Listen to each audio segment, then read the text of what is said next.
Greetings, fellow travelers, vagrants, explorers, wildlanders, and welcome to episode 62 of the Retro Wildlands. My name is Nomad, and this is my gaming podcast where I like to share my thoughts and experiences with a video game that I've discovered or rediscovered while roaming the gaming wildlands. Thank you very much for tuning into the show today. Setting off into the gaming wildlands is always a good time, but it's much better when you are able to join us. Dee Dee, our canine expedition leader, will be around in a moment to greet you, administer the obligatory sniffing of the leg, and grab you a drink if you're feeling a little parched. Dexter, Dee Dee's brother from another dog mother, is scouting the perimeter as usual, keeping a watchful eye. Our boys may be a little encumbered today, though. The weather is getting even colder, so my wife decided it was time the boys started wearing their little doggy winter coats. And while they are practical, Dee Dee specifically isn't much of a fan, so if he's coming around and saying hello to you and he's not making direct eye contact this go-around, do not take it personally. But the thing is, he understands that at times we just need to do what we can and what we need to do in order to be prepared. And I don't just mean prepared against the elements, but prepared for all-out war. I know that seemed to take a very abrupt turn all of a sudden, but stand fast, Wildlanders. Something is on its way. The year is 2636, and a force we thought long defeated has returned.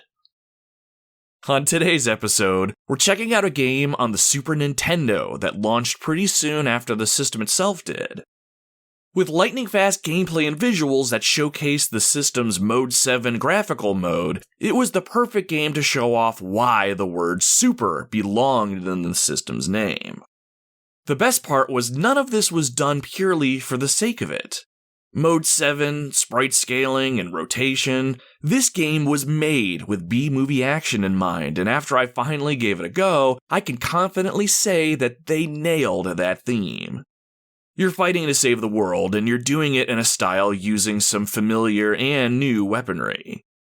You have your machine gun, the laser gun, but you'll also have the homing gun, the crush gun, and, did I mention the notorious spread gun makes a return? You're going to need all of this and more as you take on what seems like an entire alien civilization after they've invaded Earth in Contra III: The Alien Wars. I have always been a fan of the original Contra. While I was never good at it as a kid, I always had a blast just settling in and falling into what I like to call that Contra flow state, where everything around you is tuned out and you're just locked into the game. One eye around your character and the other eye watching the screen looking for threats and projectiles. Using quick reflexes, you take out threats while you're jumping over or around others. These kind of run-and-gun shooters are pretty simple by design and don't need to be any more complicated than they already are. And that's what makes games like Contra so enjoyable to me. When you die in the game, and let's face it, you're probably going to die often as you learn, you immediately want to get back into the fray and keep moving. So it only made sense to me that I should continue working through Contra as a series. From some gamers that I've talked to, Contra 3 usually comes up when I ask what Contra game they consider to be the best. But I was also told that the difficulty in 3 is more unforgiving than the original Contra. Needless to say, I was interested to see where this game fell for me and if it was as hard as people claimed. And my day job was stressing me out horribly at the time, so I figured I could use some run-and-gun action where I could try and find that Contra flow state and take out some alien scum. So, is Contra 3: The Alien Wars a must-play on the Super Nintendo, and is it as remarkable as I've been told? Or is it just another run-and-gun shooter destined to waste away in the pile of all the other offerings? Well, my friends, I've put a decent amount of time into this game, and thanks to the save state functionality of the Super Nintendo Classic, and other ways I've played this game, I saw the end, and I have thoughts. Yeah, if it's any sort of a spoiler, I could not beat this game on my own merits, and I am not ashamed to admit it. But I had an absolute blast, and it is time I tell you all about it. Now, if you're new to the show, I like to kick things off a little bit by chatting it up with you all and giving you all a peek behind the scenes here in the Retro Wildlands. Depending on what's on my mind, I like to share what's going on with the show itself, what games I might be playing, what projects I might be planning, what's going on in my personal life, or whatever else I feel like vomiting into this microphone. I also want to take some time to read and respond to any comments that I received about Contra III from our Retro Wildlands social media pages in an effort to give the community a moment in the spotlight. Now, if none of that interests you and you're just here for my thoughts on Contra III, no worries, you can skip ahead, I'm going to say about 15 minutes this time around, and you should be able to get into the game talk. As always, that's an estimate based on what I know I've got prepared, so if you're just looking to know exactly where you need to go, I'm going to put some timestamps in the show notes, so if you do want to skip ahead, you know exactly where you need to go, and you don't have to skip around on your little doohickey that is your podcast app. But I think you should stick around. We're going to talk a bit of video games, and your fellow Wildlanders will get a chance to sound off their thoughts to the rest of us, and I can't think of a better way to get our expedition moving. So, without further ado, let's get into our opening segment that I like to call Campfire Catchup.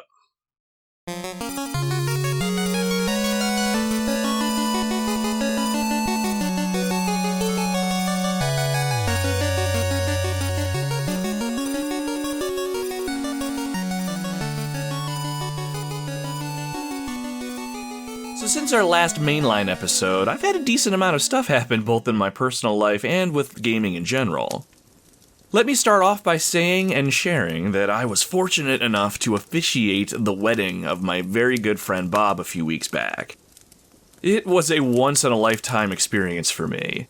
Bob and I have worked together at the same company for over 10 years now, and we've gotten to know each other fairly well, so I was deeply honored to be asked to officiate his wedding.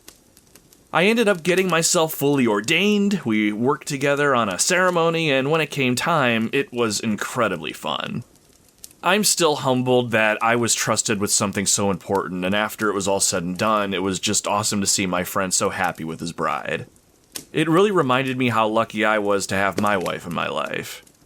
So even though the ceremony was a few weeks ago as I speak these words, the feeling is still pretty fresh.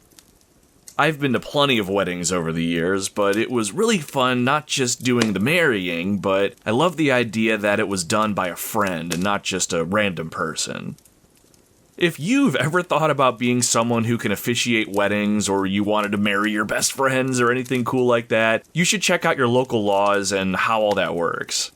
It was actually very easy to get ordained here in the great state of Ohio, and there wasn't much money out of pocket to get the paperwork I needed. And now that I am ordained, I'm sure I'll probably do someone else's wedding sometime down the road. And honestly, I'm kind of looking forward to it. So here's to my friends Bob and Dominique. Thank you again for making me part of your special day and part of your lives.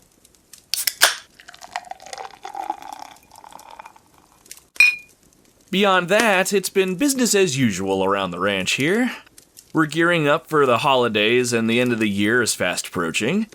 My stepson is a senior in high school, so we've been working on getting him prepared for his transition into whatever path he wants to take after. It's all really crazy to just stop and think about it. I've known this kid since he was so little, and now we're having conversations about what the rest of his life might hold one day. And I'm extremely proud of him, too. He has his eyes on college as his next step, and he's also interested in potentially going into the military to further his studies. A lot is still up in the air, but we'll see where we go from here. He's a smart kid, and I'm looking forward to seeing what's next for him. I always make fun of my wife for getting emotional whenever she thinks about our boy growing up, but the closer that boy is to heading out on his own and making his own way in life, I start to feel that tug of emotion a little bit as well. It's pretty cliche to say, but if you have kids of your own that are still growing up with you, don't let that time slip by. It absolutely goes much faster than you would think. As far as what's happening around the podcast these days, I still continue to work on the show whenever I have the time between life and my day job, which finds ways to get more than 8 hours a day out of me lately, and I seriously need to figure out how to knock that shit off.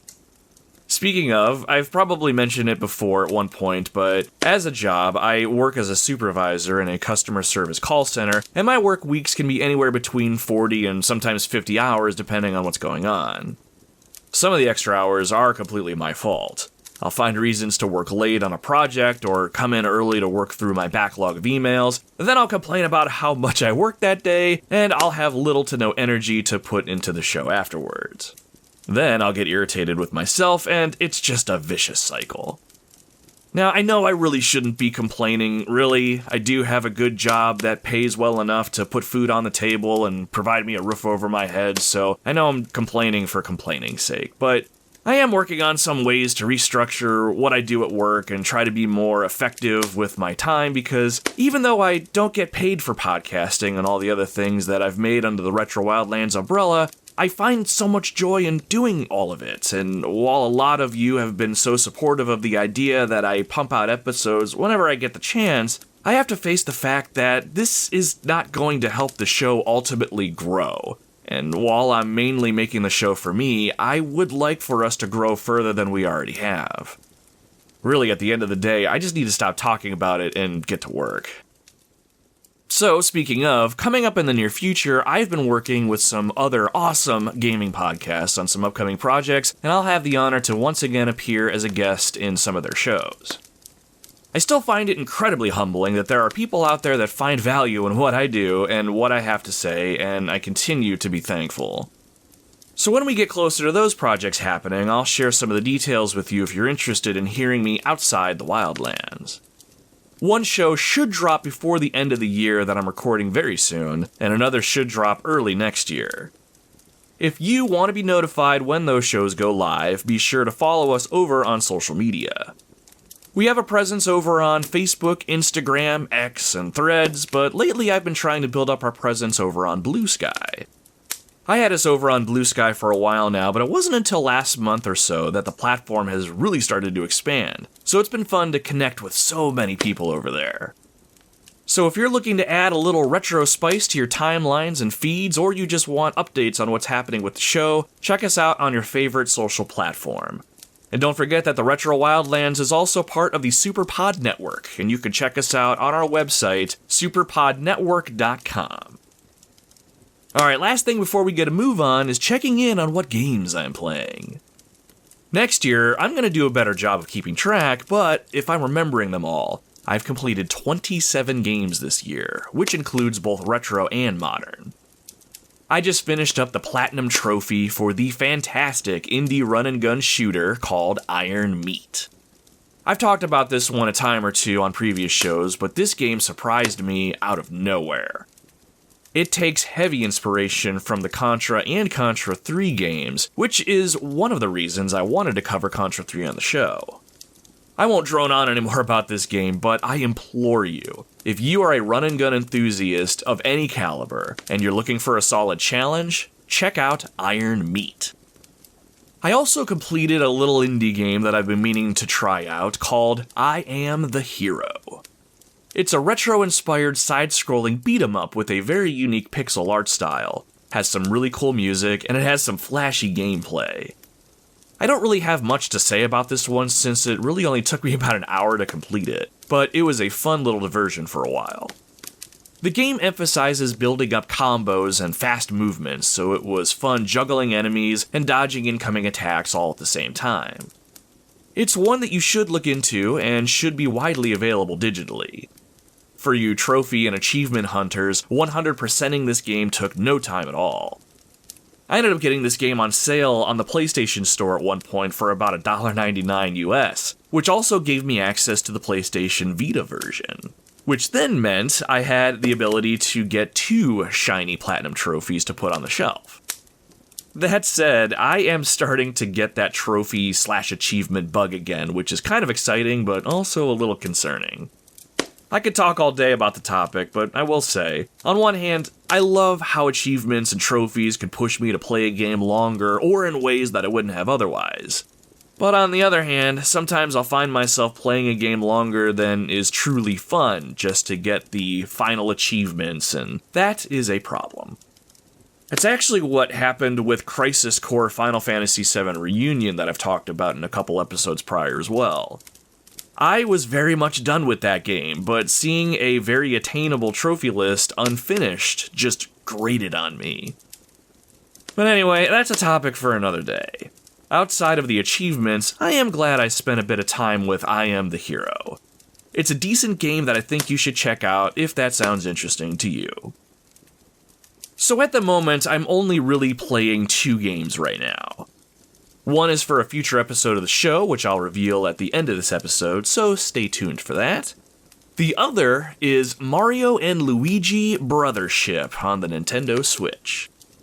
This one dropped just recently, and I've always been curious about the Mario & Luigi series. They're turn-based role-playing games mostly, I think, and when the new one was announced, I pre-ordered it from my local gaming store. I was a little worried about it at first since the first review I saw was from IGN, who gave this game a 5.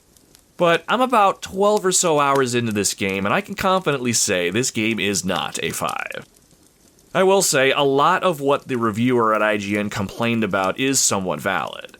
There's a lot of hand-holding, not much to do at first, the NPC characters are lackluster, just to put it mildly. But as I put more time into the game, the story started to open up, new abilities that spiced up combat were unlocked, side quests started to become available. It really fleshed itself out as an awesome game. I'm having a great time with this game so far, all told, and I'm eager to see this one through. Personally, I think whoever reviewed the game at IGN probably didn't play the game very much, and probably stopped before it got good. To be clear though, everyone is entitled to their opinion and all that, but Mario & Luigi Brothership is a great example of a game that you just need to try for yourself. It is very slow to get going in my opinion, and several hours had gone by before anything interesting had happened, but once this game gets going, it's really, really good. If I had to give it a score, having only played the 12 or so hours that I have in it right now, it's sitting at a solid 7 out of 10 for me. But we'll see what happens, and I am sure I'll report out how things are going next time we settle in by the campfire.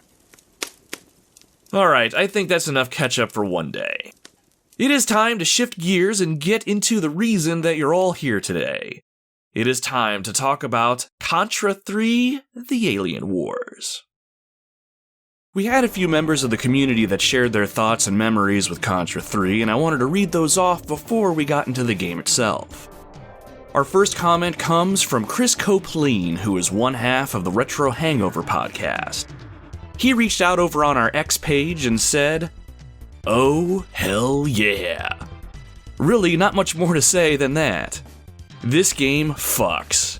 Except for that one shitty Mode 7 level, we don't talk about that. I'm not gonna spoil the whole episode, but I largely agree with you, Chris. Contra III does a great job of just throwing the player into this B-movie action thriller, where the guns are big and the explosions are bigger. The developers did a great job keeping players on their toes, too. With several mini-bosses and fantastic level design, I never felt bored or like I was going through the motions at any point in this game. I never knew what to expect, and that was part of the fun. Except for when you get to stage 5 and all of the turning and spinning made my eyes hurt. We'll talk about it in the show, but fair warning, do not drink alcohol and play this game. Yes, I am speaking from experience. Next up, we have a comment from Aaron, who is a host on the SuperPod Saga podcast. He chimed in over in the SuperPod Lounge, the Discord server of the SuperPod Network, which you can absolutely join, and I'll have a link in the show notes. Aaron said, "When SNES games finally came to the 3DS, this, along with Super Metroid and Earthbound, were the first games that I picked up. Contra is one of those series that doesn't age and plays smoothly decades after its release. I haven't done too much with the DS or 3DS, so I was pleasantly surprised to learn that you could play some SNES games on the 3DS via the Virtual Console, and that's pretty cool. You're 100% right about the Contra series as a whole though, Aaron. While I haven't put much mileage into it myself, it still feels fresh and new at times, and the smooth gameplay experience has persisted across multiple titles. I think the newest game in the series is Contra Operation Galuga, which is apparently a remake of the original with improved visuals, multiple characters you can play as, and other character upgrades. I'm very curious to try this one, and I'll be picking it up sooner rather than later. While not every game in the series is a gem, Contra is practically a household name, I feel like, and largely held up in somewhat high regard. And that speaks to how awesome it is to just grab a weapon and blow some shit up. Our next comment came from Andre, who is 1/3 of the Fine Time Gaming podcast, who tossed out a comment in the SuperPod Lounge Discord server. Andre had this to share. My friend had Contra III growing up, and I was always wowed by its audio-visual presentation. It looked and sounded so cool and controlled so snappy, and it blew me away. But later in life, when I really dug into the SNES Classic and also on the Contra Anniversary Collection, I realized I didn't like it all that much. There were too many points that were much more annoying than fun. Compared to its peer Contra Hardcore, I don't think it holds up. Still though, it's a showcase of the Super Nintendo hardware, and that'll always be impressive nonetheless. It's funny you bring up Hardcore, Andre. This was released on the Sega Genesis in 1994, and I almost considered playing it instead of Contra III for the show. Mainly because I've been wanting to give Sega a little more love on the show since I grew up mainly a Nintendo kid.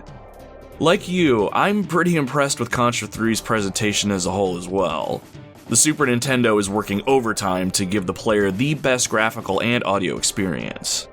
And while I haven't played any other Contra games besides the original and Super C, I do sometimes find myself wondering how high a bar Contra 3 has set. Of people's favorites, if they don't have Contra 3 as their favorite, they generally have Contra Hardcore as their favorite. I think I'm pretty sure I know what the annoyances in 3 are that you mentioned regarding the gameplay, and I'm curious to play Hardcore next and see how that stacks up. Definitely stay tuned for that one day. And lastly, we had a comment from Tony, who also dropped a comment over in the SuperPod Lounge Discord server. Tony had this to say. Back around 2004-2005, I would go to my buddy's place just about every day after work and we'd play Contra 3 until his girlfriend would come home. I don't remember how it started, but it became a regular thing for a while until life things happened and we stopped getting together to play it. I don't think I've ever really played Contra 3 all that much since. It's a fine game and all, but it's never been a game I enjoyed all that much playing single player. I love that story, Tony, and I've had similar experiences myself. Contra 3 was a fun enough game for me and I had a blast with it, but I never had a chance to play it with a friend. That's the one thing about gaming as I've gotten older. I don't have many friends that actively play games that I see or connect with on the regular, and I feel even fewer of them play retro games. While Contra 3 was fun, and I'm sure you had fun with it on your own, there's nothing like having a battle buddy on the couch with you. A huge thank you to everyone who submitted a comment for the show today. I appreciate you all sharing your thoughts and your stories around the campfire today and taking time out of your days to do so. If you want to potentially submit a comment on a future episode of the show, be sure to follow us on our social media pages where I put a call out a few days before I record the show. The Retro Wildlands is part of the SuperPod Network of gaming podcasts, and we have a server called the SuperPod Lounge. You can submit comments through there when I put a call out for them as well if you'd like. I'll have a link to all of our socials and our Discord server in the show notes if you are at all interested. Originally released on February 28, 1992, Contra III continued the run-and-gun legacy of the series on the Super Nintendo. The year is 2636, and players will be playing through 6 stages as they fight to repel an alien invasion that has left Neo City and seemingly the world in ruin. While the weaponry and ways we fight on the battlefield are much more advanced, it's still going to come down to sheer grit, determination, and a finger that is constantly pulling the trigger in order for us to see ourselves to victory. The fighting will be more chaotic than we've ever seen before, and there will be enemies that will suspend your disbelief. But even the fiercest foes have a glowing weak spot that we can exploit, so never lose hope. So let's gear up, Wildlanders. Tie on your bandanas, load up your preferred weapon type, and prepare for battle. Red Falcon isn't going down without a fight, and we are here to give 'em one. Whether we go solo or we go with a friend, it's time for revenge. Let's attack aggressively.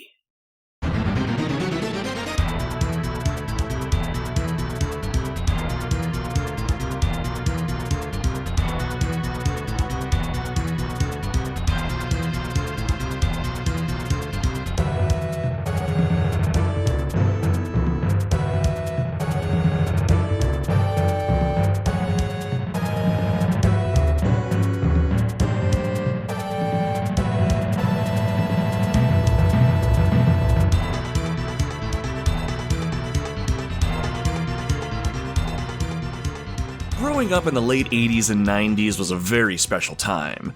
Thinking back, there's plenty of things back then that I took for granted. I miss going to a video store and renting a movie with my parents. I miss going to the local pizza place with my mom, ordering a pie and waiting for it while she and I played Pac-Man on a tabletop-style arcade machine. I miss waking up early on a Saturday morning, grabbing a bowl of cereal and plopping down in front of the TV to watch some of my favorite shows. The Power Rangers, X-Men, Spider-Man. But what I think I miss most of all was just sitting down with a video game that was simple.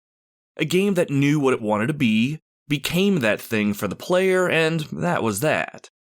Occasionally, you'd have some cheesy motivation as to why you were doing what you were doing, but it never got more complicated than that. Kind of like an older blockbuster movie. Hero needs to defeat the bad guy and maybe get the girl at the end. Nothing profound, nothing preachy, just a good time. I didn't know it at the time, but when I played Contra on the NES for the very first time, I had no idea the simplicity of what that game truly was, and I had no idea that that simplicity would stick with me well into my adult years. Now, don't think simplicity means easy or without challenge or depth. The original Contra was hard as balls, and until you put your reps in, you were likely to get your face smashed in repeatedly. But the thing about it was, you were thankful for the opportunity given how fun the experience was. The fun came from the fast-paced gameplay, the constant danger of a one-hit kill to your character, taking on enormous bosses, and using some fantastic guns and weaponry. Contra was one of the first games I ever played that just felt like an adult game to me. This game didn't have a plumber out to stomp on a few Goombas and spit fire using a fire flower. Contra put the player in the role of a hardened commando a la Rambo or Dutch from the original Predator movie. And you battled with guns, not mushrooms or tanuki suits. And while I was never good enough to actually beat the game, I always had a blast and I always went back for more. My tastes in games evolved as I grew older, but anytime I had a chance to either play Contra or a side-scrolling shooter like it, I always jumped at that chance. Which was funny when I really started to think about it recently. I have this love for the series and the genre, but I've yet to really dive into Contra as a whole.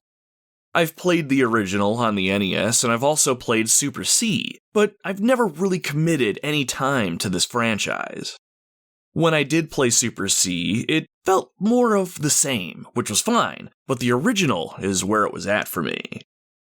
But finally, I decided to change all of that and continue with the series by throwing down with Contra III: The Alien Wars on the Super Nintendo.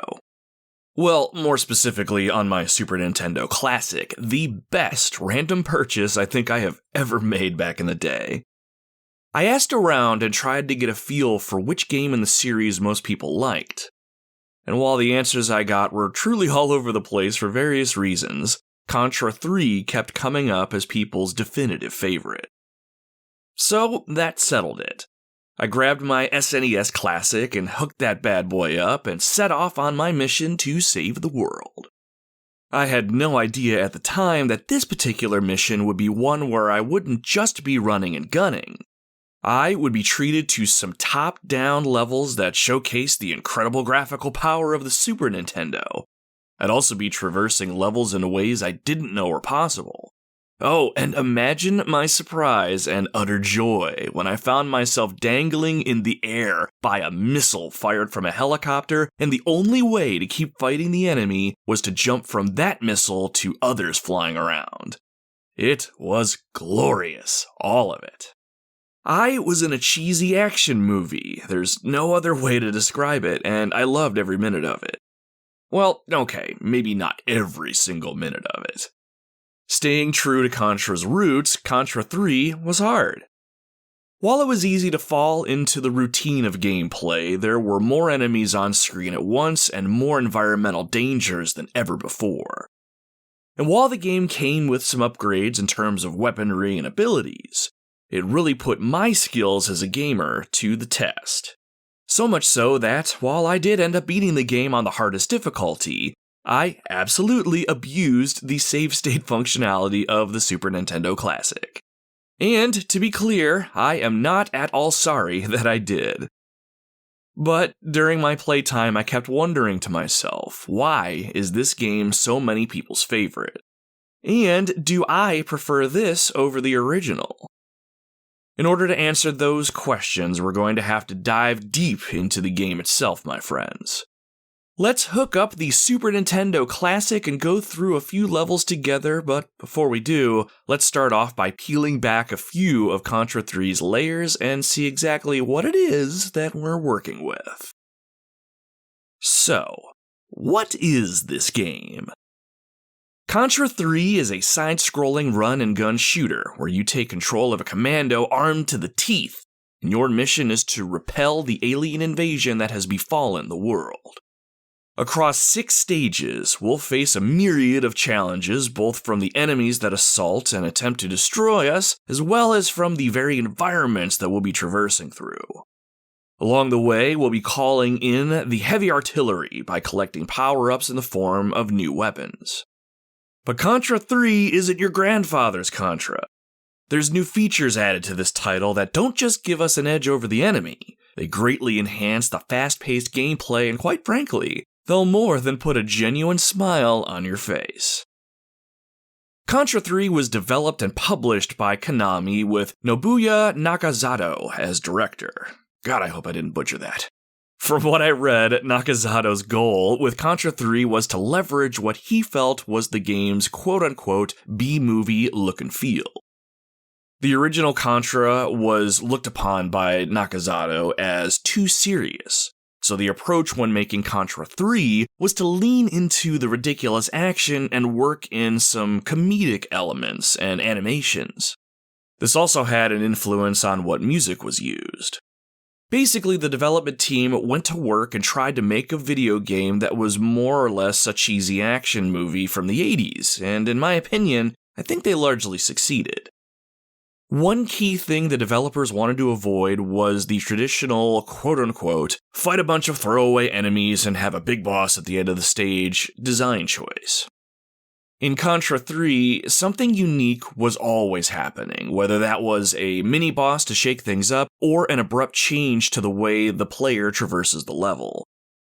One of the best examples of this is in Stage 4, where the game starts you off on a motorcycle of sorts and later transitions to you taking to the skies by holding onto a missile that's attached to a helicopter. Then, the helicopter fires that missile, and you have to hang on to it while you battle the end-level boss. I know, it's as cool as it sounds. Multiple missiles start coming in from the left side of the screen, so you have to balance jumping from missile to missile to keep yourself in the air, while you find a way to damage the boss. Oh, and the boss is attacking you with multiple projectiles, so needless to say, things can get pretty crazy. The development team also found ways to squeeze as much graphical power out of the Super Nintendo for this game as possible, and they used the Mode 7 graphics mode exceptionally well. Mode 7, for those that don't know, is a graphics mode on the system that allows for backgrounds to rotate and scale in such a way that it creates some nifty background effects. Super Mario Kart and F-Zero on the SNES are the two examples that come to my head right away as ones that use Mode 7. Developers were concerned that the new approach to the graphics and action would be a turnoff for Contra veterans and fans of the series, but Nakazato and the team stayed true to their vision, and what we got was an experience like nothing else at the time. So, with all of that said, I think it's long past time to boot this game up and experience it ourselves. Let me bust out my Super Nintendo Classic and get this thing powered on.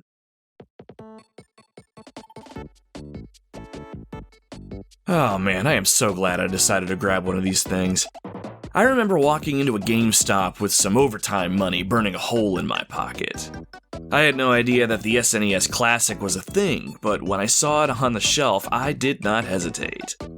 Highly recommend getting one of these if you can find one at a reasonable price. Anyway, on screen we see the collection of games on the console. What makes this system so awesome is the wide selection of games, which we see a few of as we scroll through. Mega Man X, Donkey Kong Country, Super Metroid, and even Earthbound. Here we go. Contra III: The Alien Wars. Let's select it and dive in. After the screen goes black, the first thing we see is the Konami logo come on screen, and we hear that all too familiar tone. Doesn't that take you back? I'm curious what game comes to your mind when you hear that tone. For me, it'll always be Turtles in Time. God damn, I love that game. After the logo fades to black, we're treated to an opening movie of sorts to set the stage. We see a vast cityscape with large buildings all over. The year AD 2636 appears, and we realize that time has jumped quite far forward since our last Contra adventure. As the numbers fade, a dark cloud descends from the sky, and we can see that a bunch of gray clouds have started to swirl together, forming a circle in the center. Light starts to shine, and a small line seems to draw itself towards the ground. A large beam of light emanates from the sky, and in a flash, we see the city has been destroyed.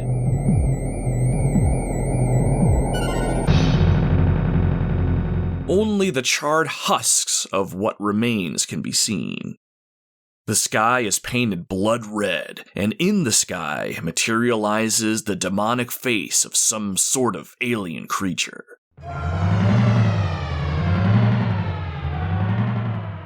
Razor-sharp teeth line its inhuman mouth, and its dark eyes are fixed on us. The city lay in ruin, and the fate of the world is unknown.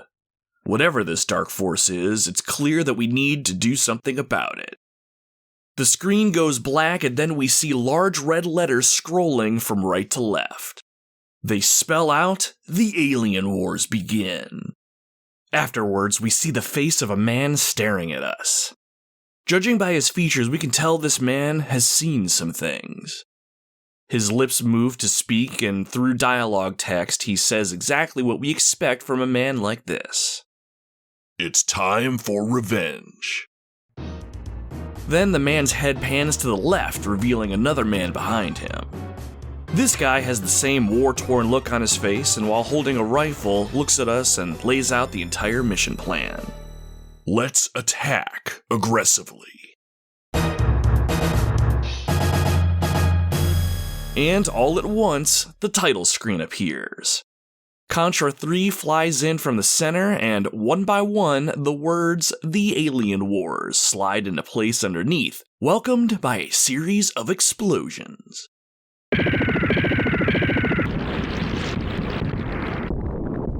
Even though the "let's attack aggressively" line is one of the cringiest and corniest things I've ever seen in a long time, I love this opening. In roughly 45 seconds, we're shown everything we need to dive headfirst into this game.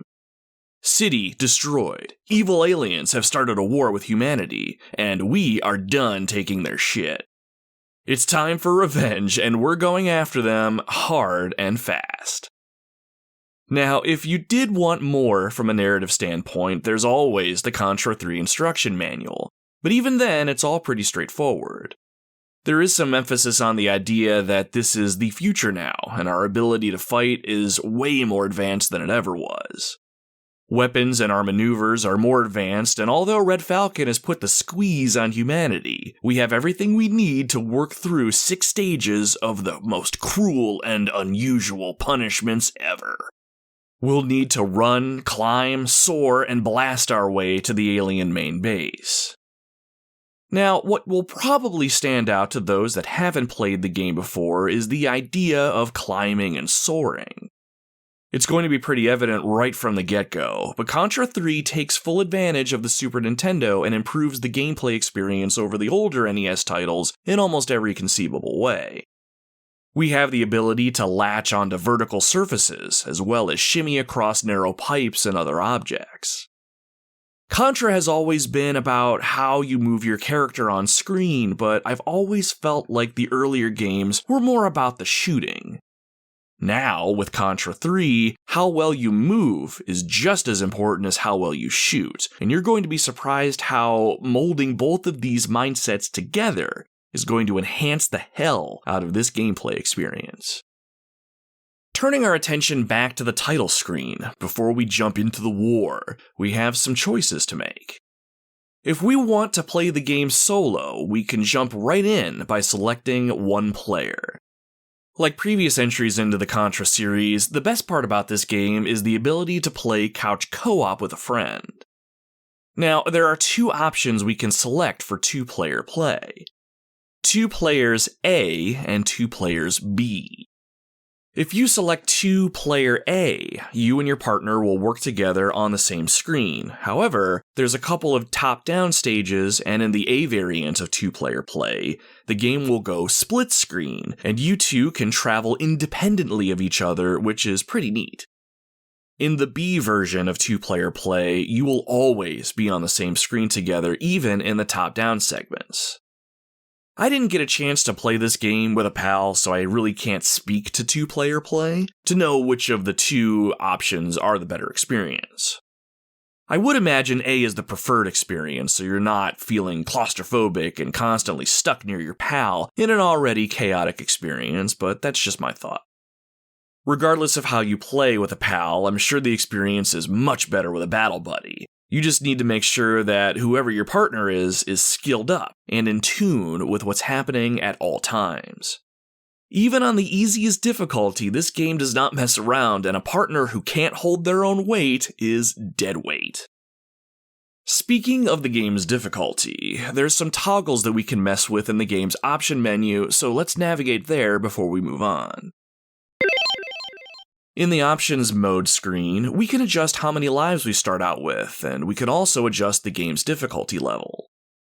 It's no secret that this game is difficult, but I love the idea that you can adjust your difficulty up or down to suit your taste.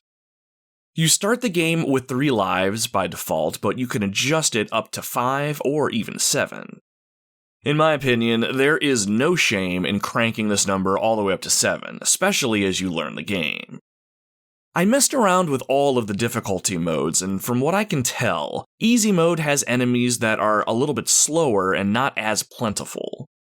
Some of the bosses you fight have some of their attacks either removed or neutered a little bit. Normal mode is, well, normal, the way the game was intended to be played, and I think I can compare the difficulty to the original NES games. Hard mode is, well, it's pretty damn hard. Enemies are more plentiful, they're faster, they shoot quicker, and bosses are especially punishing. There is an incentive to get good at Contra III though, as it's the type of game where you don't experience the true ending on the standard difficulties. If you want to truly finish the game, you have to beat hard mode. Which I did. By spamming the hell out of the save state functionality of the SNES Classic just so I could see the end. This is absolutely a game that you just need to get good at by memorizing enemy placement, boss patterns, and having a cool head throughout. And hey, that's half the fun, right? For our playthrough today, let's select 7 lives and leave the difficulty on normal for now. Perfect. Let's select exit and head back to the title screen. From the title screen, let's select one player, and let's seek out our revenge against the alien scum. Okay, here we go. Stage 1 begins. On screen, our hero drops to the ground with a massive rifle in hand. With a red bandana and full-on body armor, aside from the arms because the aliens need to see our massive guns, oh yeah, we are ready to move forward and take action. But before we do, real quick, let's take a tour of what's on screen because right away, there's some important things that you need to know before charging off into the enemy. First, take a look at the top left-hand side of the screen. You'll see 1P with a number underneath. That is how many lives that we have in reserve. Next, we'll see the Roman numerals 1 and 2, and beside each is an eagle emblem of sorts. Here is one of Contra III's newest features. Originally, you would only be able to carry one powered-up weapon that you'd find throughout the course of a level. If you picked up another one, you'd replace the one that you already have. Not in this game, my friends. You can effectively carry 2 power-ups with you, and you can switch between the 2 of them on the fly by pressing the X button. If you get hit and die and lose a life, you'll lose whatever weapon that you have in your hands at the moment, so if you have a backup weapon that you aren't using, you can switch to that when you respawn. Not only is this method great for making sure you always have firepower on you, you can switch weapons on the fly to tailor yourself to the given situation. We'll get into what weapons are available on our mission a little later though. The last thing on screen that you'll see next to the weapon slots is a gray bomb-looking icon with the number 1 next to it. This is another new feature called the M80,000 Helo Bomb. With the press of the A button, you can detonate this bomb, and it looks just like a super bomb in Super Metroid. Upon detonation, pretty much everything on screen is vaporized, and any boss monsters that you're fighting will take decent damage too. Here's the thing about these bombs though.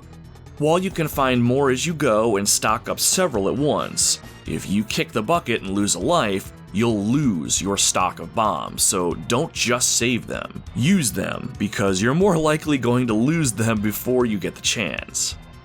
I had a hard time remembering I had these bombs, so I had to force myself to use them and not save them up, which was frustrating. But only because I had to go against the survival horror part of my brain where I just stockpile items and never use them. Alright, that's pretty much everything you need to know at the moment. Oh, I'm sorry, there is one more thing. Our default weapon is different than what we're used to if you've only ever played the original Contra games. Why don't you go ahead and try to test it out by giving your trigger a squeeze by holding the Y button. Oh yeah, see that? No semi-automatic basic rifle to start with. You start with a machine gun, and while the bullets are pretty small, you can still make quick work of enemies if you can keep the pressure up, so don't be afraid to keep your finger on that trigger, soldier. Okay, ready to get some revenge? Let's start moving forward using the directional pad. As soon as we start moving, we'll notice a weapon capsule float in from the left side of the screen. These capsules can potentially hold new weapons, more bombs, or even a barrier that acts as a shield that'll keep you safe from enemy projectiles and hazards for a limited time. You need to shoot the capsule in order to break it open, so hold up on your D-pad to aim skyward and shoot the capsule. An eagle emblem with the letter B falls to the ground. Looks like the very first power-up that we'll get is that barrier that I mentioned. Go ahead and walk over to it to activate it. You'll notice your character is circled by a bluish-greenish orb at this point. The barrier only lasts for a limited amount of time, so let's not waste it and move forward. As we do, we'll come across a nice-looking sports car parked diagonally in front of us. No idea how a car this nice survived the alien apocalypse on the city, but this luxury vehicle is nothing more than an obstacle at this point. You can either jump over it or take it out by spraying it with bullets. Now, it is much faster to jump over it, but it is way cooler to just blow it up, so let's do that. Oh man, that was awesome. And in all seriousness, how cool did that look graphically? The many explosions and smoothness of it all is another testament to the Super Nintendo's graphical power. And the sound of that explosion. We're not even a few seconds in, and already we can tell this mission is going to be epic. As soon as we move past the wreckage, another weapon capsule is seen flying overhead. You know the drill, take it out and grab what's inside. Nice, we have another bomb to add to our collection, giving us 2. Uh-oh, no time to celebrate. Right away, we notice an armored humanoid enemy approaching us from in front, and it looks like we also have one coming up from behind us. These guys are called the Corporals of Punishment, according to the instruction manual, and while that does sound menacing, we're not going to give them a chance to live up to their name. Let's end these guys with some quick machine gun fire. Nice, now quickly turn around and hit the one behind us. Great work, but don't stop to revel in your victory just yet. We need to keep moving. Almost right away, we see 2 more weapon capsules above us, so you should know the drill by now. Take them out and let's see what we have. Ooh, what do we have here? Both of these power-ups have the letter S on them. Series veterans know exactly what this weapon is.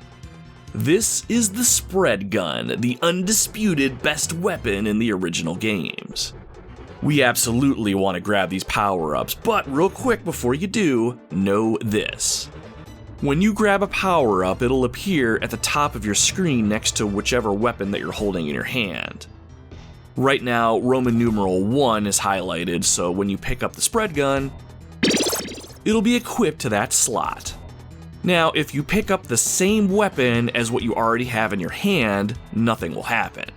The power-up gets used, but your weapon won't get any more powerful, at least not that I could tell. What you want to do is press the X button to switch to your number 2 slot, which is just the basic machine gun. Now you can pick up the second spread gun. See that? Now you have one in each hand.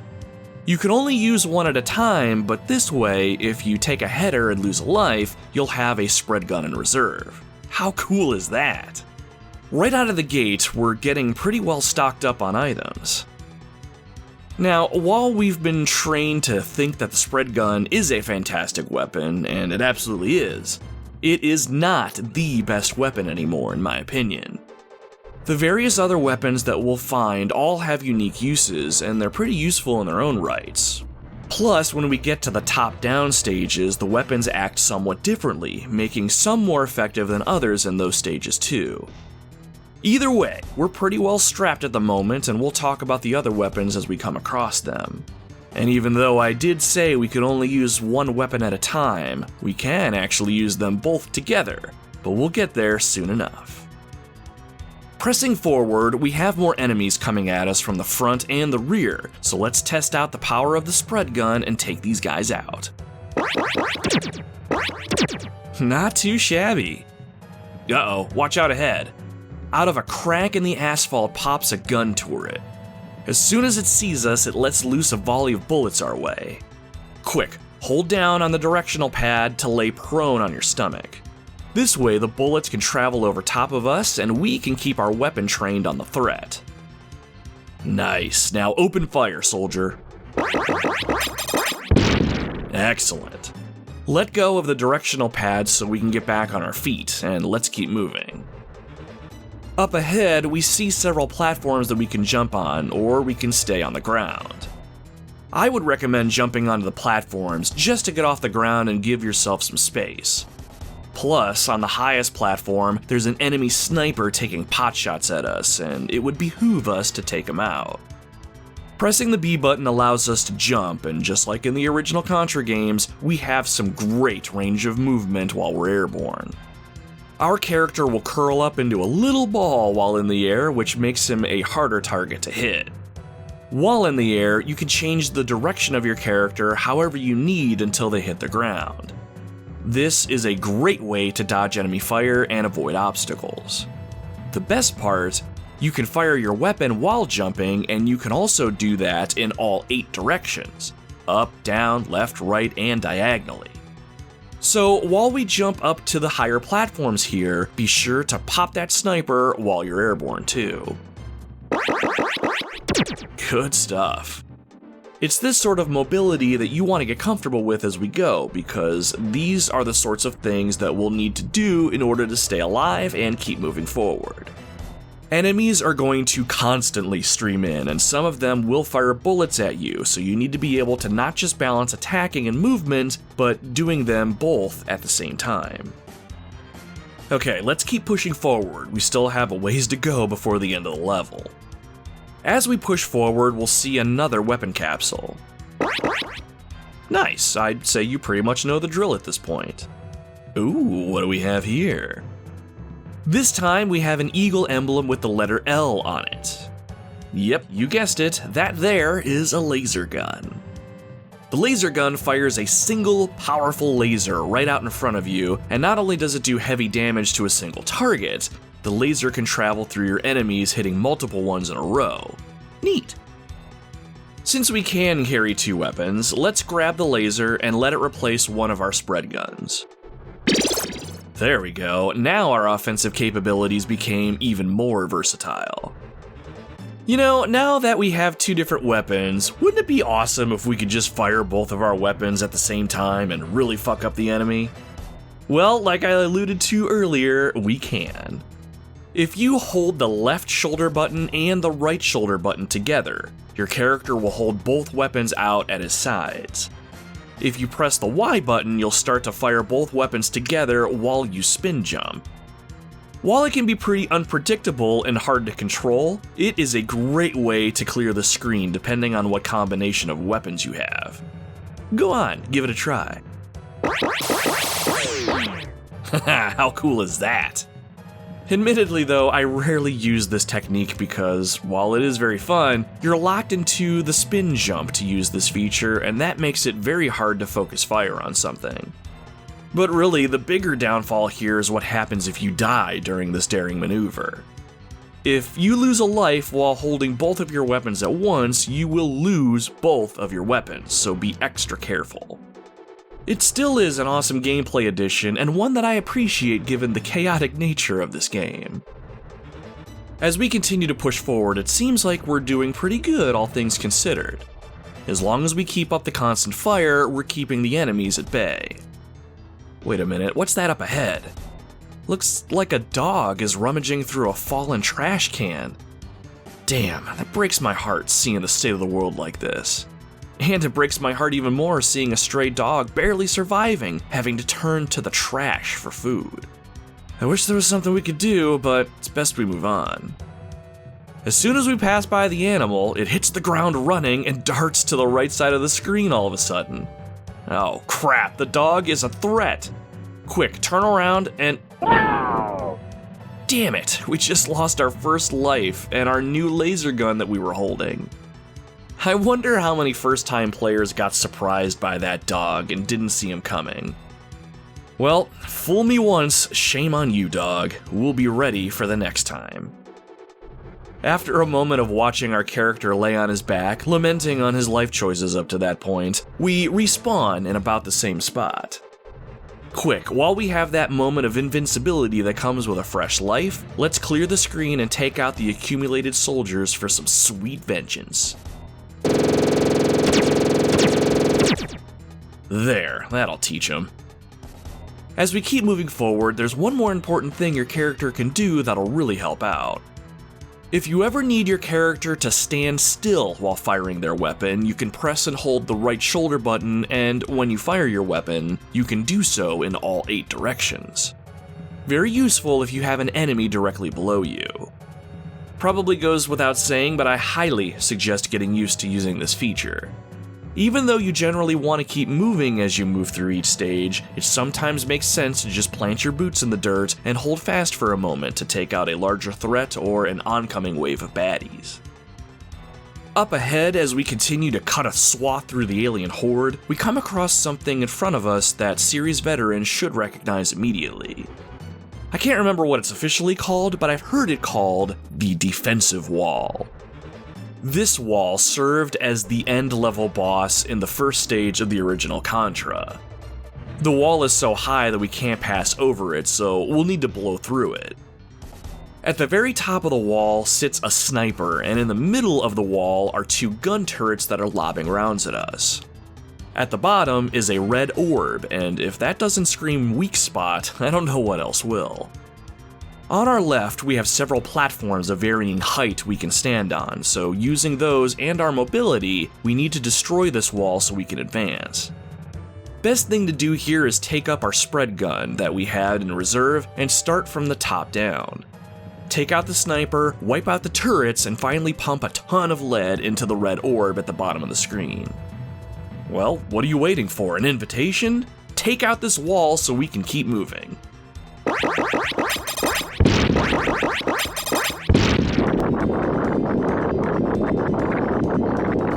Hell yeah, soldier. You've got the makings of one of the elite. Now, march past that rubble and let's keep going. As you can see, the game starts off pretty much how you'd expect. There's plenty of enemies, plenty of weapons, and lots of explosions. Even though I'm not really all that skilled at these types of games until I'm able to sink time into getting good, I'll always love the gameplay loop. It's very easy to fall into the Contra flow state with so much going on at once, and with the game's increased mobility and firepower options, there's just so much fun to be had here. Now, while the core gameplay that one would expect is on offer here, it's really the level design and what happens in each stage that really makes this game something special. While the first level is about as basic as you can get, the developers made it a point to continually add things to the experience that kept the player engaged, and usually this was accomplished by including something that you wouldn't expect. A great example is what comes up a little further ahead in the first stage. After the defense wall goes down, you'll come across an abandoned armored tank that you can hitch a ride on for a short time. Once you hop in it, you can motor on and either run enemies over or take them out with gunfire. There's also a cannon that you can use, and the instruction manual calls this the Conan cannon, and just like the barbarian I assume this weapon is named after, the cannon is an absolute beast of a weapon. In just a matter of a few minutes, the chaos of it all continues to ratchet up, and this was exactly what the developers had in mind. It all screams 80s action movie to me, and I cannot help but think of all the classics, like Commando, Cobra, Predator, Rambo. You get the idea. Speaking of all the firepower, this is probably a good spot to talk about some of the other weapons that are available that we'll come across. Now that you've used it, you'll probably come to the same conclusion that I did about the spread gun, that while it is pretty awesome, it is not quite the overpowered weapon it used to be. And really, that's fine. Most of the other weapons can hold their own in a fight and are much more versatile than what you'd expect. We touched on the laser gun already, but one weapon I did find to be incredibly useful is the flamethrower, or the flame gun as the instruction manual calls it. While the range is quite short compared to all the other weapons, it spits out a continuous flame that deals constant damage. This weapon is great for bigger enemies if you're able to hunker down and keep up the flame. It's easy to swing around and about too, so once I found this weapon, I rarely gave it up for something else. As far as other weapons go, there's also the crush gun that packs a serious punch even if the fire rate is pretty slow. It fires little mini-missiles at your enemies, and while you can only fire up to 3 at a time, it can do some massive damage to bigger enemies up close. It doesn't have much range though, so keep that in mind. Now, the homing gun is a fun one, though it has some serious limitations. As the name suggests, firing this weapon will have bullets home in on your enemy automatically. While the bullets are a bit weaker, this is a great weapon to use on quicker enemies or ones that are pretty nimble. The downside here is that you can't tell this weapon what enemies to hit, so you might be waiting a little bit for the homing gun to kill some of the bigger enemies if little ones keep popping onto the screen. But if you just want to focus on dodging and you're okay with taking a little extra time, this gun is for you. That said, every single one of these weapons is pretty useful in their own right. I personally prefer the fire gun and either the spread gun or the laser, depending on the situation. I absolutely love the laser for some of the top-down stages, and we'll touch on those before we wrap up today. Outside of adding more firepower to the mix, what Contra III also brings to the table is more emphasis on platforming and terrain traversal. You can attach your character to some vertical surfaces, and they can also hang onto things as well. Let's jump back into the first level of the game, and I'll show you what this all means. There's a point near the end of the first level where we have to fight a sort of mini-boss in the form of a battle tank. It's really not that difficult to destroy even if we don't have any cool weapons to use, but once you're past it, the enemy we'll have to face is the environment itself. We get to a point where there's 2 raised platforms we can stand on, with one slightly tilted upwards on the right-hand side. When we get to this point, the screen stops scrolling to the right, which is weird. All of a sudden, an enemy plane speeds towards the screen and lets loose 2 missiles.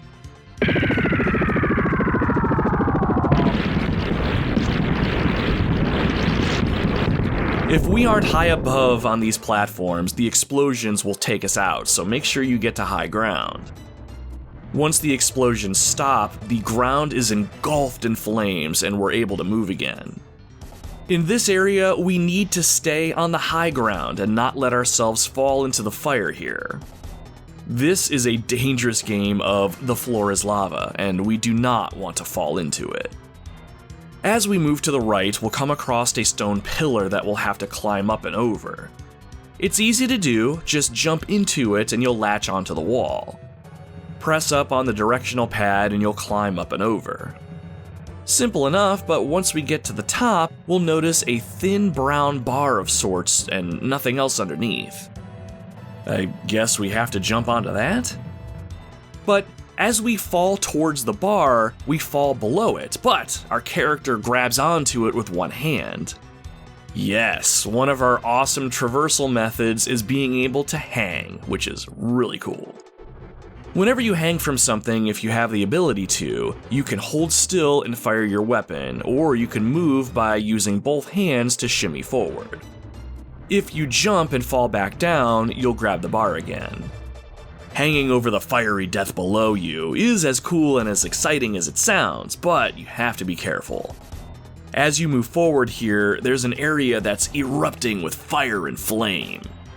The screen shakes and fireballs start shooting out in all directions. There's no rhyme or reason to the fireballs, so you'll just need to be careful here. Honestly, I suggest backing off and letting the fireballs die down. Ah, crap, move it, here comes one. Crap. Don't beat yourself up too much though. I still sometimes find ways to die here thanks to how random the fireballs can fly up. So just shake it off, and when you respawn, let's keep moving. After you get past this fiery gauntlet, you'll come to the boss at the end of the level. You'll come up to this giant wall, and you aren't able to progress anymore. However, something blows a huge hole in the wall. Slowly, a huge creature that takes up almost the entire screen height marches through the opening. It's huge, it's menacing, it's terrifying. It's a giant turtle? Well, not really, but it sure as hell looks like one. Its face and long neck will sometimes jut out in front of itself and try to hit us, and other times it'll puke up these fly, larva-looking things from its mouth to try and nail us. Every once in a while, it'll let loose a few flying creatures from its backside, so we need to be mindful of that too. This creature is huge, but there has to be some way to stop it. Aha! There, on its chest, a giant, pulsing, red piece of what I assume is flesh. I am not a betting man, but I'd venture that's what you need to hit. If you happen to have the laser with you, you'll be at a pretty big advantage, I think. Anytime I have it, it seems to do massive damage to that weak spot, but regardless of how you take care of this beast, you'll need to mix up attack and evasion as you dodge incoming attacks. I will say, visually speaking, while this particular boss isn't really my favorite from a visual standpoint, it is pretty awesome to look at. It's just serving up a taste of what's to come later in the game because a lot of the other enemy designs in this game are done up exceptionally well. Once you do defeat the giant alien turtle thing, you'll get to watch it as it explodes and erupts into flames and the screen slowly fades to black. Then you'll get to see a close-up shot of your character with a rifle under each arm and a look of pure determination and triumph on his face. Hell yeah!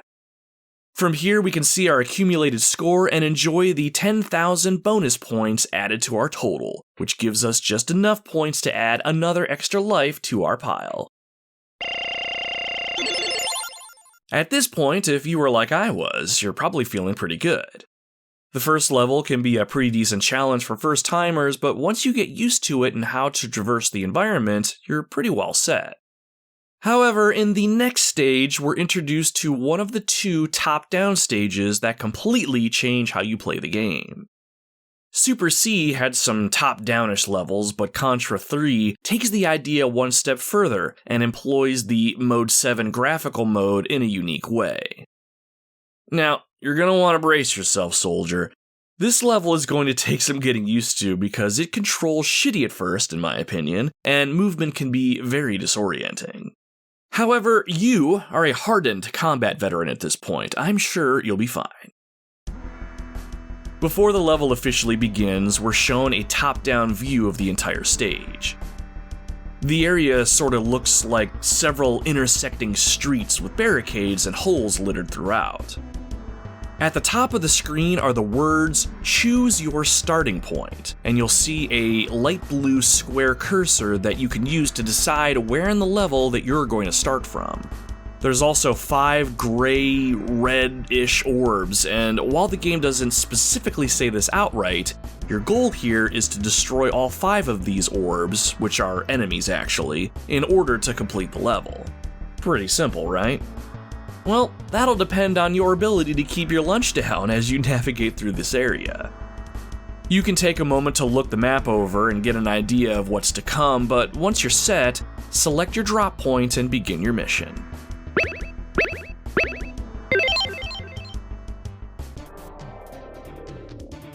At this point, you'll drop into the stage after the camera zooms towards the ground, all while it decides to spin for some reason. Once our character appears, the game gives us control and off we go.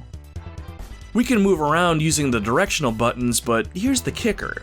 The stage doesn't really move with us, so the only way to really move around and really move your body around is to press the left and right shoulder buttons in order to spin the camera around so we can move our character around obstacles. It's not too hard to get used to, but it's pretty rough when you first try to get used to it. Enemies will come after you in some spots, and you'll need to be able to move around effectively and spin the camera around so that your shots are hitting their marks, all while avoiding pitfalls and landmines that you can get taken out by. Now, one of the more interesting things about these levels is that your special weapons can sort of change depending on what you have. The most notable one is the laser gun. While you just shoot a single laser in the regular stages and watch it fly, you can hold down your trigger and the laser in the top-down sections will stay on and shoot a ways out in front of you, sort of like the flamethrower. I found this weapon is one of the best for these stages, and if you get a chance to grab one, I highly recommend it. All the normal rules apply here, such as multiple weapons, bomb usage, and all that, but the one thing you can't do in these top-down stages is jump. If you really wanted to, you can even use both of your weapons at once if you hold both shoulder buttons together and fire your weapon. Doing this keeps your character in one place, but he'll spin around and round, firing both weapons together. I never got much use out of this, but it does look pretty badass. All in all, this top-down stage, while disorienting, is not too bad once you get used to it. If you're gonna have any problems in this first one, it'll be some of the pitfalls. Be careful walking over cracked areas in the road as they may break away to reveal nothing underneath. It's not clear how high up we are, but you don't want to be falling to your death here. Now, of all the stages in this game, Stage 5 is the top-down stage that I'm pretty sure you're gonna hate, because I sure as shit didn't care for it. When you're looking at the top-down map for this stage and getting ready to choose your starting point, you'll notice that areas of the sand in this area seem to be moving. And that's because they are. Some sections of this level are like little conveyor belts. This makes moving around the area difficult, as I'm sure you can imagine, but what's worse, you'll sometimes come across sections of the ground that seem to swirl in place. If you step on one of these areas, you'll start to spin round and round. And it's not just your character that spins round and round, the whole camera rotates like you're holding one of the shoulder buttons down.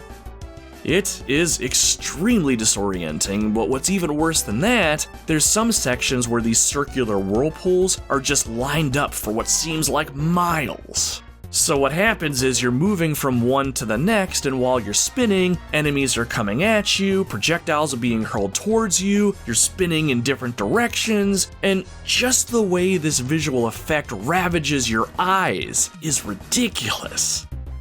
I mean, as I've been writing this script, I've been going back to some of my recorded points of gameplay, and it's actually making me nauseous. There was actually a point where I was playing through the game one evening and I had a couple glasses of bourbon. All I'll say is I had to put the game down once I got to this point, because I would have absolutely hurled all over the floor if I hadn't stopped. Jokes aside though, I do appreciate what the developers were trying to do here by leveraging the graphical power of the Super Nintendo, but sober or not, I hate Stage 5, and I never have any fun anytime I'm playing through this level. Plus, there's many more pitfalls and chances to fall off the path in this stage, and I just did not enjoy any of it.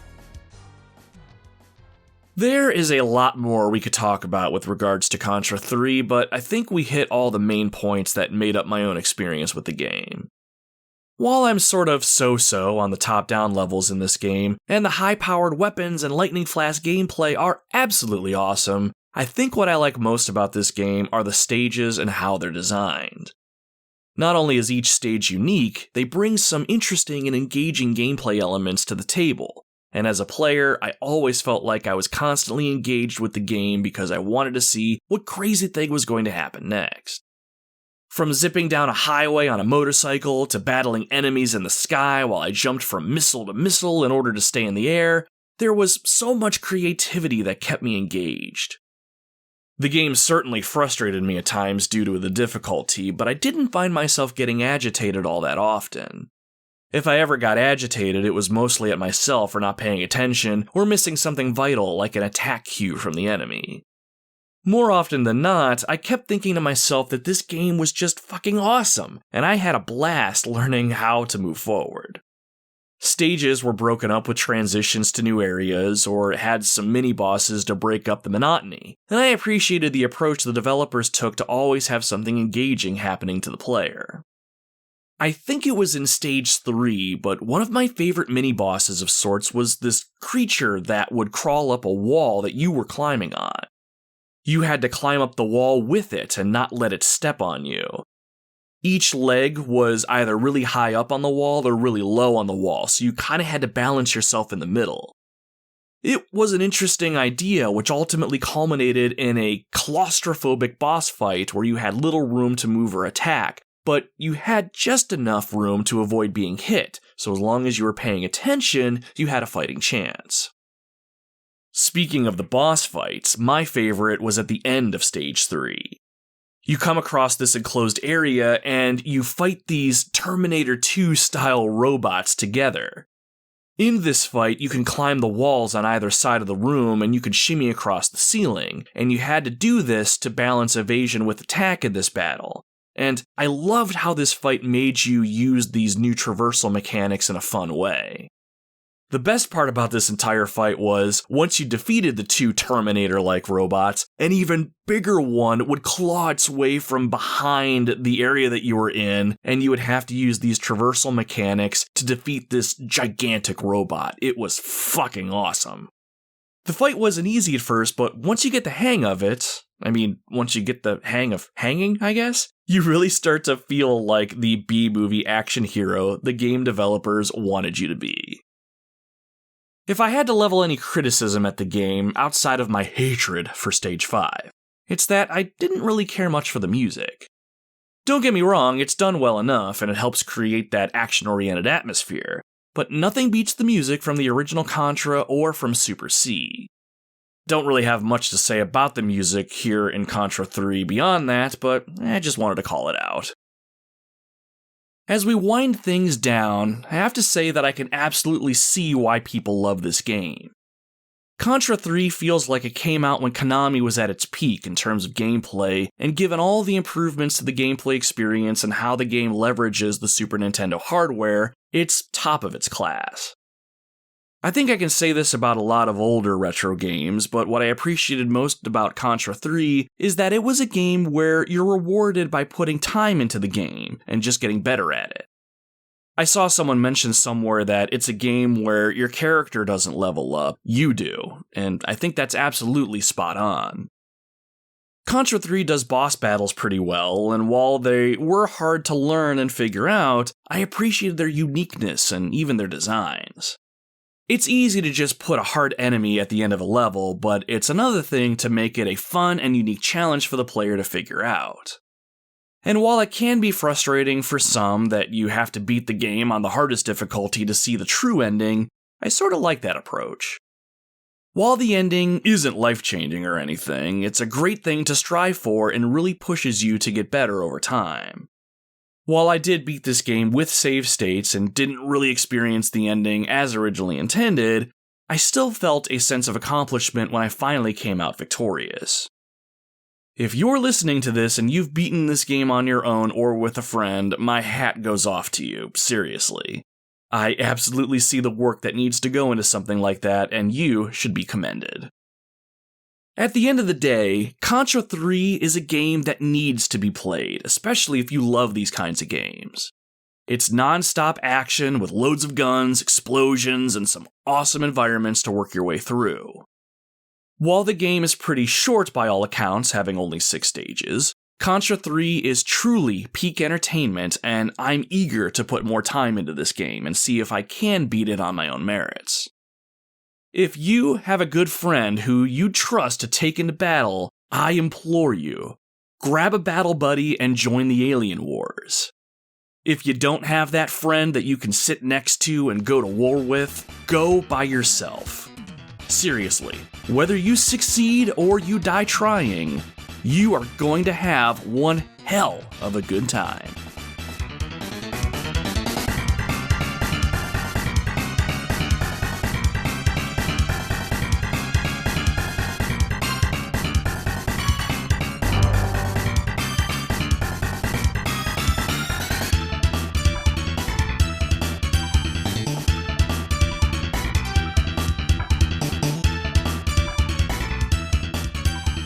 And with that, we've come to the end of another trek into the gaming wildlands, my friends.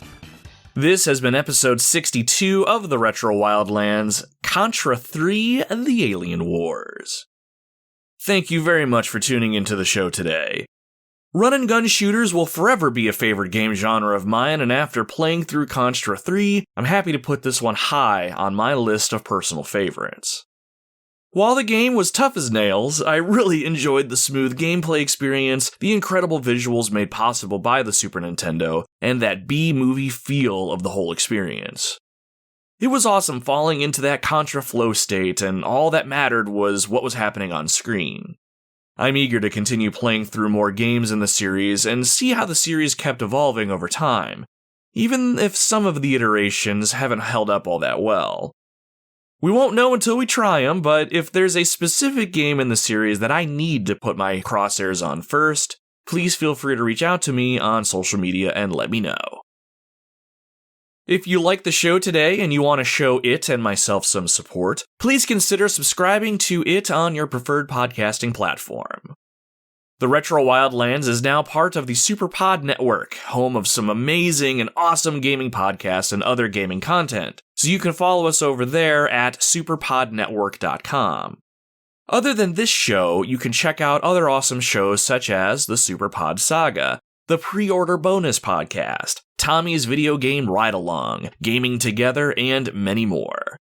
There's blog posts, videos, and tons of other content, so be sure to check all of that out. I posted my first ever blog post about Star Fox on the Super Nintendo, so if you're into short articles highlighting some awesome gaming topics, definitely check out superpodnetwork.com. Now, if you really like the show today and you have a few minutes to spare, I'd really appreciate it if you could leave the Retro Wildlands a good review on your podcast platform if you're able to do so. You can leave a star rating over on Spotify, but you can leave a more substantial review on Podbean, Podchaser, Podcast Addict, and iTunes, just to name a few. Good reviews will help circulate the show, but more than anything, it'll let me know that you're liking what it is that I'm trying to do here, and it would mean the world to me if you had the time and could give us that good review. But, as always, and I say this every show, you are under no obligation to do any of this. Just the fact that you're listening to my show right now is much more than I could ever have asked for, so above all else, thank you for being here. So, what's coming up next? In the current gaming landscape, remakes and remasters are all the rage. I hate to admit it, but there is not a lot of current games coming out or that have dropped recently that are making me want to immediately reach for my wallet. I've been more excited for the remakes that I've seen over the last few years because they take me right back to my past. The Resident Evil remakes, Dead Space, Silent Hill 2, and others. But there's one remake that I argue we didn't need, but I am very excited to get. And that is the remake of Metal Gear Solid Snake Eater. As I record this, Metal Gear Solid Delta Snake Eater is supposed to drop in 2024, which is, let me check here, oh yeah, just about over. So while I'm not confident that we're actually going to see it this year, I assume it is right around the corner. Which makes me want to fire up the original and play through it in preparation. MGS Snake Eater is one of my favorite Metal Gear Solid games, and it's held up in high regard. And because of that, I really want to make a show highlighting this game for you all. So, next time on the show, barring any issues, we're diving into Metal Gear Solid 3 Snake Eater. It's going to be a fantastic time, and I cannot wait to showcase what this game means to me personally. I hope you can join us for when we take the expedition into the jungle and answer some important questions within ourselves. What's it going to be? Loyalty to country or loyalty to our mentor? Loyalty to our mission or our personal beliefs? Until then, my friends, my name is Nomad and you can find me roaming the Retro Wildlands.